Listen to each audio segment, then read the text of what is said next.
예, 안녕하세요. 4주차 3월 25일 교보공학 녹화 강의 2강의를 시작하겠습니다.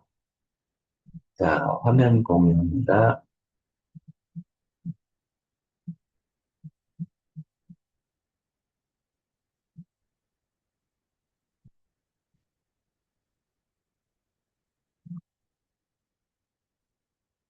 다시 서브백 입력하는 조립 표현에 대해서 보겠습니다. 자, 왼쪽과 오른쪽은 음,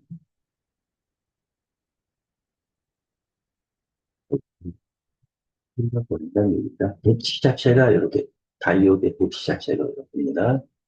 자, 그 다음에 회생경과 디비전. 자, 회생경과 디비전. 자, 여기에서 보면 다시 이 부분을 어느 부분인지 보기 위해서는 주회로로 돌아가 보겠습니다. 주회로에 가면 이렇게 여기에 보면 이 컨버터 안에 회생경 있죠? 그다음에 인버터 안에 뭐가 있어요? 디비전 있죠? 다이렉트 브레이크 그 부분에 대해서 설명했습니다.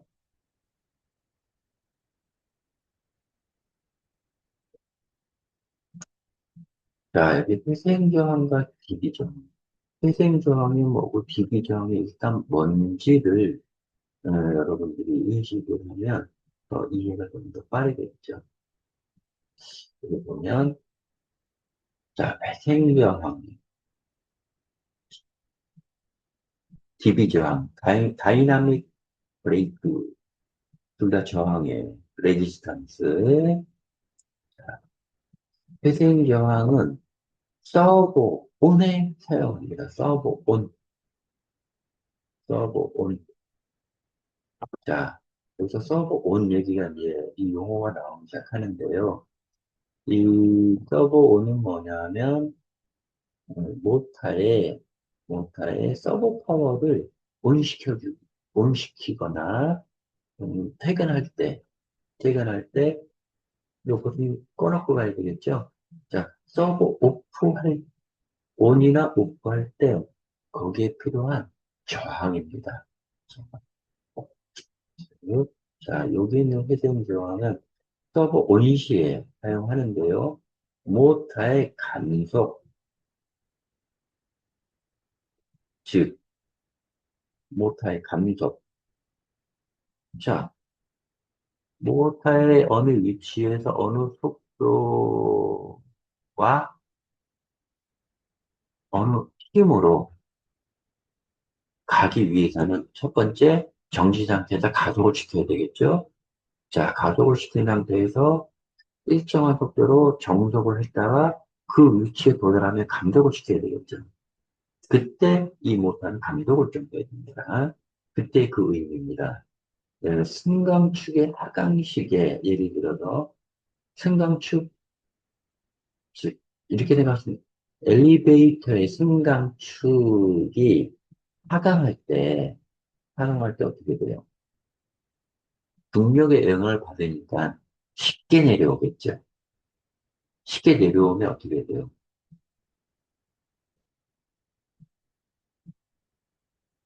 추락을 하는 거죠. 그래서 어떻게 돼요? 엘리베이터에는 반대측에 보면 웨이트 바란스, 쇳덩어리나 돌덩어리를 반대로 이렇게 웨이트 바란스를 놓치요. 그래서 로봇은, 아니, 엘리베이터는 어떻게 돼요? 추락을 안 하는 거죠. 추락을 안 하더라도 하강 시에는 중력의 영향을 받기 때문에 이 모터가, 이 모터가 어떻게 돼요? 발전기로 되거든요. 거죠. 네. 내려가는 그 전류가 모터로 타고 들어오는 거죠. 자, 여러분들 추력 발전도 알죠? 추력 발전소는 어떻게 해요? 어떻게 돼요? 물의 낙차. 물이 높은 곳에 있으면 어떻게 돼요? 중력의 영향을 받으니까 낮은 곳으로 낙차하겠죠. 그 물이 낙차하는데 거기에 어떻게 돼요? 바람, 바람개비, 바람개비를 거기다 놓고 물이 떨어지면 회전이 되겠죠. 자, 여러분의 머릿속에 이미지화 시켜야 되는데, 뭐더라? 여기다 물레방아. 물레방아 물을 놓으면 물레방아가 돌아가죠? 자, 물레방아 돌아가면 그 가운데다가 코일을 담아두면 어떻게 돼요? 그게 발전기거든요. 수력 발전기. 마찬가지로 이 서버 모터, 이 로봇에 들어가 있는 이 모터도 편한 자세가 있고 어려운 자세가 있습니다. 어, 테라 로봇이라든지 직교잡표 로봇 같은 경우는 X축, Y축, Z축 딱 그 세 개가 있는 게 일반적으로 직교잡표 로봇이라고 합니다. 자, X축, Y축 같은 경우는 어떻게 돼요? 딱 정해져 있죠. 하지만 로봇 같은 경우는 6개 축이 있기 때문에 이 로봇은 편한 자세가 있을 수가 있고 불편한 자세가 있을 수가 있을 거예요. 이 불편한 자세라고 하는 거는 진짜 불편한 게 아니고 중력의 영향을 심하게 받을 경우에 이제 어려운 자세가 되는 거죠. 자, 그래서 어려운 자세는 뭐냐면 현재 중력을 받기 때문에 현재 위치에서 계속 유지를 하고자 하는 거예요. 실제는 중력 방향으로 계속 내려가려고 하겠죠. 우리 눈에는 안 보이죠. 즉 여기서 얘기하는 거는 당시에 모터가 발전기로 작동을 하고 서브팩에 돌아오는 전력, 이 서브팩으로 돌아오는 전력으로 메인 컨덴서의 전압이 역으로 들어오니까 과하게 상승하는 경우에 여기에 있는 희생 저항이 미리 막아주는 거예요. 막아주는 건 어떻게 돼요? 그냥 손으로 막고 있는 게 아니고요. 여기 이 다이오드죠. 이 희생 저항으로 해서 전력을 소비시켜 버립니다. 그 앞단에 보면은 뭐가 있냐면 요건 지금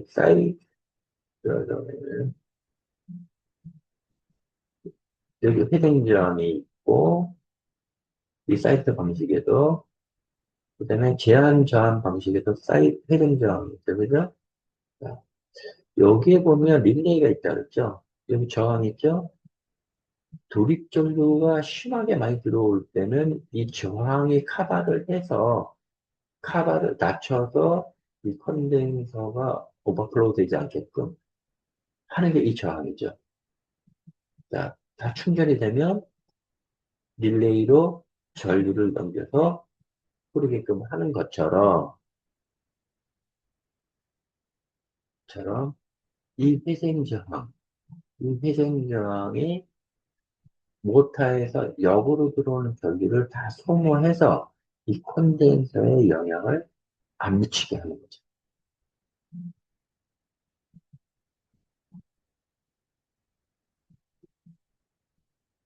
자, 그 다음에 뒤에 인버터에 있는 디비저항. 자, 다이나믹 브레이크. 자, 서버 오프 할 때, 요게 핵심 내용이고요. 회생저항은 서버 온 시에 사용한다 그랬죠? 서버 온 시에 모터가 감속할 수도 있고, 또 모터가 하강할 때가 있죠. 자, 여기에는 DB 저항은 모터를 서버 파워를 오프시킬 때, 서버 파워를 줄일 때는 한마디로,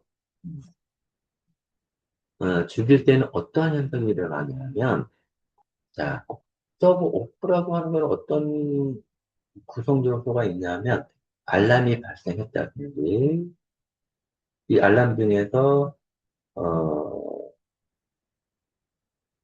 분고장한다. 그 다음에 비상정지를 눌렀을 때 등으로 모터 회전 중에 서버 오프를 한 경우에 모터를 중지시키죠.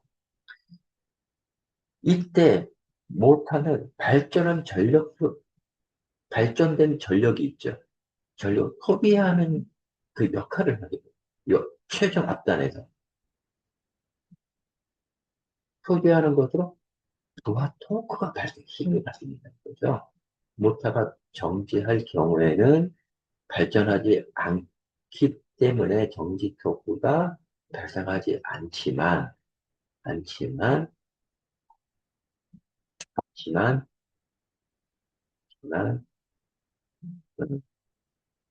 순간적으로 서버퍼 루프가 됐을 경우에 모터를 중지하는 그 순간에 발전된 전력을 소비하는 것이 루프가 발전하는 거예요.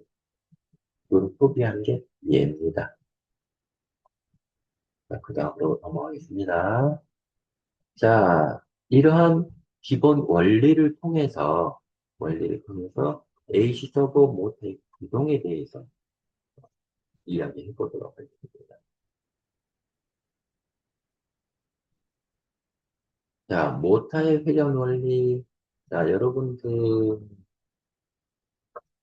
이제 초등학교 또는 국민학교 다니신 적이 있을 거예요. 자, 그때 우리가 어떤 놀이를 했었냐면 학교에서 그 자석을 갖고 놀았었죠. 자, 자석에는 어떻게 돼요?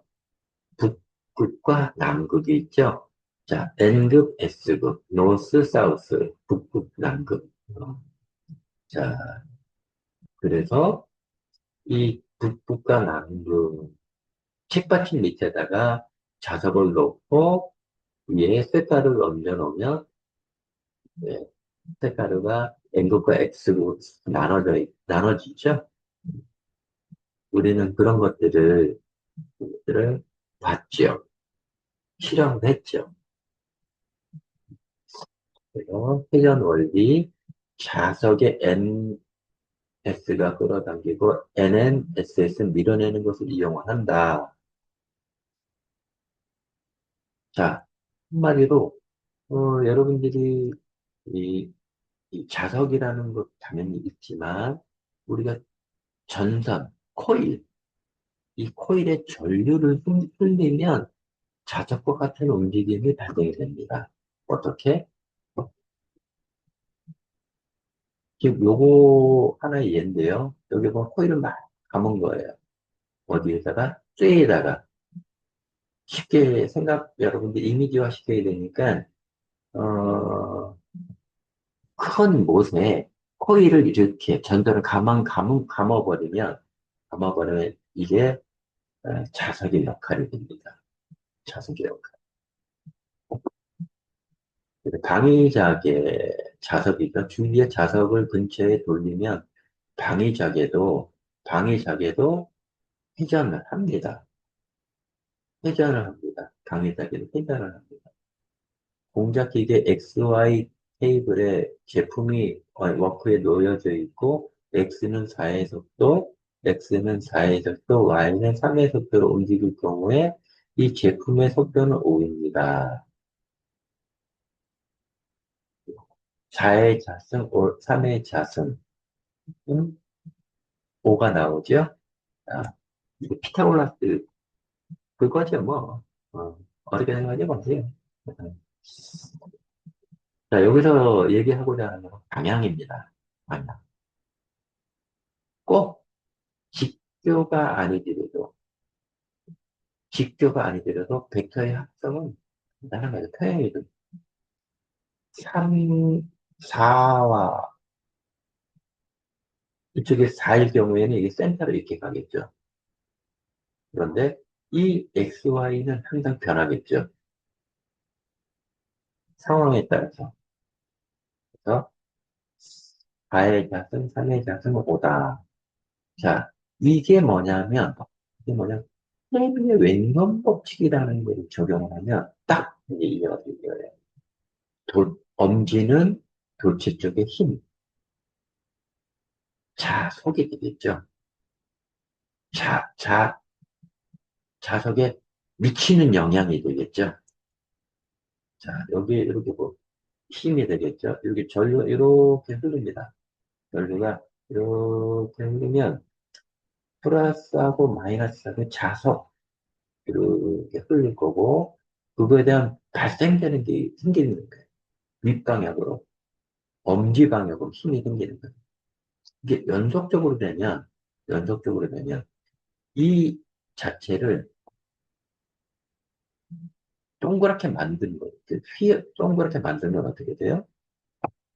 회전이 되는 거죠. 쉽게 얘기해서.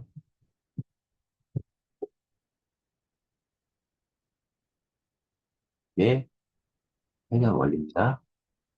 자, 이거는요. 그 다음에 우리가 도류죠, 도류. 로봇의 전원은 삼상 AC. AC는 교류란 뜻이죠.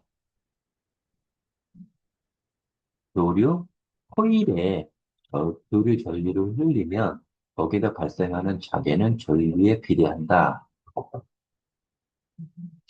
두 개의 코일을 직교로 배치하고 각각의 코일의 위상이 90도로 틀어진 전류를 흘려버린다. 전류, 그다음에 요거는 전류 힘, 자개가 되는 거죠. 요거는 교류가 되고 요거는 반담이에요. 자, 직교로 놓은 거예요. 직교로. 자, 요거는 못에 코일을 감은 것들을 이렇게 A라고 하고 이렇게 수평으로 되어 있는 거를 B라고 합니다. 자, 즉 A와 B를 직결시킨 코일이 배치게 된 거죠. 요게 단상이에요. 왜? 하나, 두 개니까. 자, 요게 파형으로 본다면 이렇게 요게 하나 교류를 코일을 감았기 때문에 요거만에 요렇게 플러스 방향 마이너스 교류를 넣어준 거죠. 자, B도 B도 90도의 위상차를 줬기 때문에 밑에서 시작하죠. 또 하나 한 다음에 또 위에다가 넣겠죠. 자, 우선 밑에다 놓은 거 이렇게 교류를 주면 마이너스에서 플러스 마이너스 이렇게 됩니다. 그거에 대한 벡터 방향은 요거예요. 1, 1, 3, 5, 7, 1, 2, 4, 6, 2, 4, 6. 그래서 방향이 요거는 벡터 방향이죠. 두 개의 벡터 방향. 2일 때, 4일 때, 6일 때. 자, 이번에는 반상이 아니고 두 개가 아니고 세 개를 놨어요. 세 개. 자, 이게 이제 90도 단상 같은 경우는 요거 90도가 되지만 삼상을 배열을 하게 되면은 나눠줘야 되거든요. 90도가 아니고 120도, 120도씩. 요거의 각도가 120도죠. 240도, 360도. 요거는 90도 하나, 둘, 셋, 넷, 4, 9, 36, 360도가 되겠다. 자, 요랬을 때에 세 개의 코일을 120도 교차 배치시켜서 삼상 교류를 흘려버리는 거죠.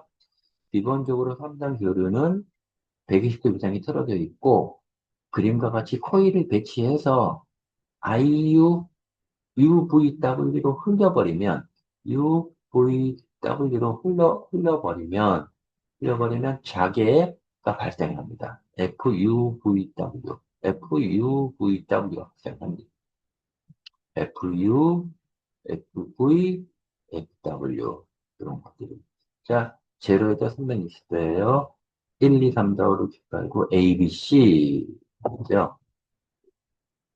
회전의 속도는 전류 주파수와 동등하다. 회전의 속도는 전류 주파수.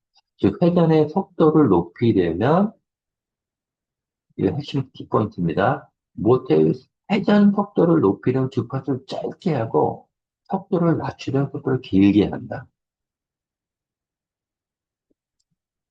즉, 주파수를 여기서 360도라고 있는데, 요 간극을, 이 길이를 짧게 하거나 길게 하거나 할 수가 있어요.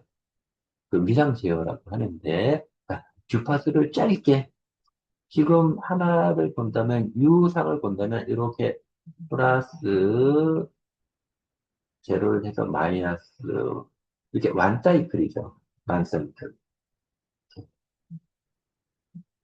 V도 그렇고, W도 그렇고, 완사이클로. 자, 이 폭을 짧게 할 때도 있죠. 짧게. 이렇게, 이런 식으로. 주파수를 짧게 하면, 속도가 빨라져요. 빨리 돌아가요. 정해진 시간에.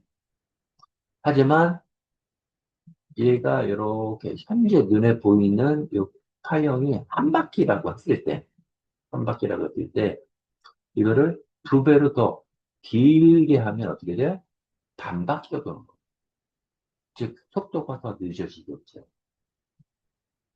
자, 이렇게 해서, 어, 3월 25일 2강의를 여기서 마치도록 하겠습니다.